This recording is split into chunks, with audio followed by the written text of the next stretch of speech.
Qui si on me demande à présent pourquoi je ne laissais pas transpirer alors de pareilles idées?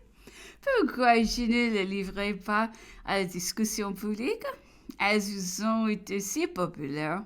Mais dirait-on, et l'opinion me était d'un renfort si immense. Je pense que la malveillance est toujours beaucoup plus active que le bien, qu'il existe aujourd'hui tant d'esprits parmi nous qui dominent aisément les bons sens et peut obscurcir sur les points les plus lumineux. Il livrait de si hauts objets à la discussion publique que c'était les livrer à l'esprit des coteries, aux passions, à l'intrigue, au commérage et n'obtenir pour résultat infaillible que discrédit et opposition. J'ai calculé donc trouver un bien plus grand sécure dont le secret alors demeurait comme une auréole autour de masse vague qui enchaîne la multitude et lui plaît. Ces spéculations mystérieuses et qui occupant un plaisant tous les esprits, enfin, ces dénouements subis et brillants reçus avec tant d'applaudissements et qui criant tant en pire. C'est ce même principe qui m'a fait curieux, malheureusement si vite à Moscou, avec plus de lenteur, j'eusse pareil à tout, mais je m'étais mis dans l'obligation de ne pas laisser le temps de commenter. Avec ma carrière déjà parcourue, avec mes idées pour l'avenir, il fallait que ma marche me succède usant quelque chose de surnaturel. Et alors, l'empereur est passé à l'expédition de Russie, répétant une grande partie des choses que j'ai dites ailleurs. Je ne reproduis ici ce qui m'apparaît neuf. Et voici encore, disait-il, une autre circonstance où on a pris l'accident pour le principe. J'ai échoué contre les Russes, de là, ils sont inattaquables chez eux, invincibles. Mais pourtant, quoi cela a été nous? Qu'on les demande à leur forte tête, à leurs hommes sages et réfléchis, qu'on consulte Alexandre lui-même et ses sentiments alors. Sont-ce les efforts des Russes qui m'ont anéanti?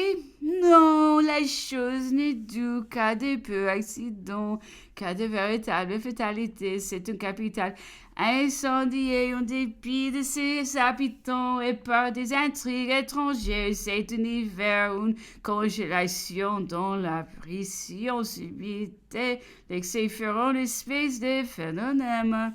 Ce sont des faux rapports, des sottes intrigues, de la trahison, de la bêtise, et bien des choses enfin qu'on saurait peut-être juger et qui pourront atténuer ou justifier les deux fautes grossières en diplomatie et en guerre qui l'ont a le droit de m'adresser, celle de m'être livré à une telle entreprise en la sens suffisant, devenu bientôt mes derrière du cabinet dont je n'étais pas le maître.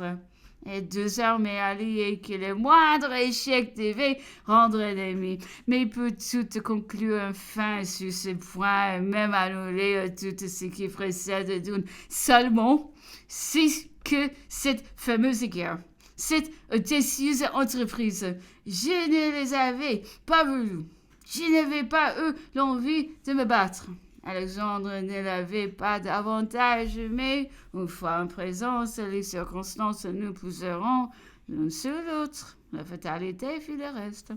Et après quelques moments, un silence profond, et comme se réveillant, l'empereur a repris.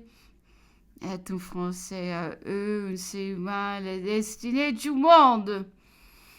S'il avait eu le jugement et l'âme à la hauteur de sa situation, s'il eût été bon Suédoise, ainsi qu'il a prétendu, il pouvait rétablir le lustre et la puissance de sa nouvelle patrie, reprendre la Finlande, être sur Pétersbourg avant que j'eusse éteint Moscou, mais il a cédé à des ressentiments personnels, à une sotte vanité, à des toutes petites passions. La tête lui a tourné à lui, ainsi un jacobin de se voir recherché, encensé par des légitimes de se trouver face à face en conférence de politique et d'habiter avec un empereur de toutes les Russies, qui ne lui épargnait aucune cajolerie. On a su qu'il lui fut même insinué alors qu'il pouvait prétendre à une de ses sœurs en divorçant avec sa femme. Et d'un autre côté, une prince français lui écrivait qu'il se plaisait à remarquer que les biens étaient le berceau de leur de maison. Ben, sa maison, dans son enivrement, il sacrifia sa nouvelle patrie et l'ancienne, sa propre gloire, sa véritable puissance, la cause des peuples, les sœurs du monde. C'est une faute qu'il paiera chèrement. À peine il avait réussi dans ce qu'on attendait de lui qu'il a pu commencer à le sentir. Il s'est même, dit-on, repenti, mais il n'a pas encore expié. Il est désormais le seul parvenu occupant un trône. Le scandale ne doit pas demeurer impuni. Il serait une trop dangereuse ample. Mardi 12. L'empereur revenant sur son apparition de l'île d'Elbe, sa seconde chute à Waterloo, y avait quelques paroles remarquables. Il est sûr, disait-il, que dans ces circonstances, je n'avais plus au moins le sentiment de succès définitif. Ce n'était plus ma confiance première.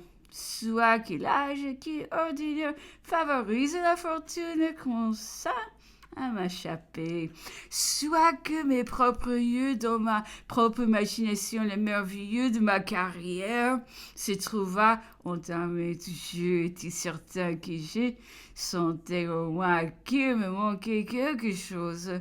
Ce n'était plus cette fortune attachée à mes pas qui se plaisait à me combler. C'était le destin sévère auquel j'arrachais encore, comme par force, quelques faveurs, mais dont il se vengeait tout aussitôt.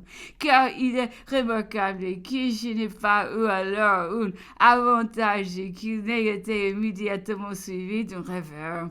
J'ai traversé la France et été porté jusqu'à la capitale par l'élan des citoyennes et au milieu des acclamations universelles. Mais à peine étais-je dans Paris, qui, comme par une espèce de magie et sans aucun motif légitime, on a subitement reculé. On est devenu froid de tout du moins.